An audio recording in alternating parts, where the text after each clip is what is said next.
نبی اکرم صلی اللہ تعالی علیہ وآلہ وسلم نے ارشاد فرمایا کہ بروز قیامت سب سے زیادہ حسرت اس آدمی کو ہوگی جس کو علم حاصل کرنے کا موقع ملا لیکن اس نے علم حاصل نہ کیا، اور اسے حسرت ہوگی کہ جس نے علم تو حاصل کیا اور لوگوں نے اس سے نفع اٹھایا لیکن اس نے خود اپنے علم سے نفع نہ اٹھایا، یعنی عمل نہ کیا۔ تو ہمیں علم دین حاصل کرنا چاہیے، اور علم دین حاصل کرنا سب سے افضل عمل ہے۔ نبی کریم صلی اللہ تعالی علیہ وآلہ وسلم تشریف فرما تھے، اور ایک صحابی رسول آپ کے پاس محو گفتگو تھے کہ اللہ تبارک و تعالی کی طرف سے نبی اکرم صلی اللہ تعالی علیہ وآلہ وسلم پر وحی آئی کہ اے میرے محبوب، آپ اس صحابی سے فرما دیجئے کہ ان کی عمر 1 ساعت باقی رہ گئی ہے۔ نبی اکرم صلی اللہ تعالی علیہ وآلہ وسلم نے اسے اس بات سے آگاہ فرمایا کہ آپ کی عمر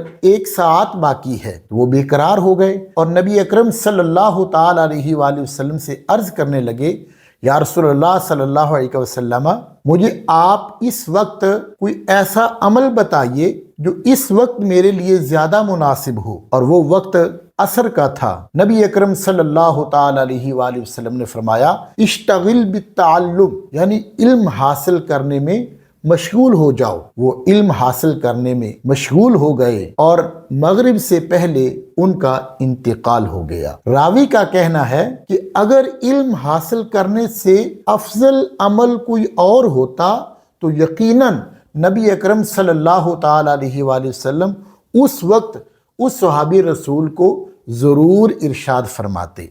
تو معلوم ہوا علم حاصل کرنا یہ بہت اچھا عمل ہے اور نیک کام ہے۔ تو علم دین حاصل کرنے کی غرض سے ایک بنیادی چیز سیکھتے ہیں۔ یہ تو آپ کو معلوم ہوگا کہ نماز جنت کی کنجی ہے۔ کیا نماز کی کنجی کا بھی پتہ ہے؟ جی ہاں، نماز کی کنجی پاکی اور وضو ہے، اور وضو کے اندر فرائض کتنے ہیں وہ ابھی ہم سیکھتے ہیں۔ تو وضو کے فرائض 4 ہیں۔ نمبر 1، چہرہ دھونا۔ اب چہرہ کسے کہتے ہیں؟ یہاں سے عموماً پیشانی کے بال اگتے ہیں، یہاں سے لے کر ٹھوڑی کے نیچے تک، اور کان کی ایک لو سے لے کر دوسری لو تک، یہ سارا ایریا چہرہ کہلاتا ہے۔ چہرہ دھونا یہ وضو کا ایک فرض ہے، اور دوسرا فرض کونیوں سمیت دونوں ہاتھ دھونا، یہ وضو کا دوسرا فرض ہے، اور چوتھائی سر کا مسح کرنا یہ وضو کا تیسرا فرض ہے، اور ٹخنوں سمیت دونوں پاؤں دھونا یہ وضو کا چوتھا فرض ہے۔ اب اس کے اندر چہرہ دھونا، دونوں ہاتھ کونیوں سمیت دھونا، ٹخنوں سمیت دونوں پاؤں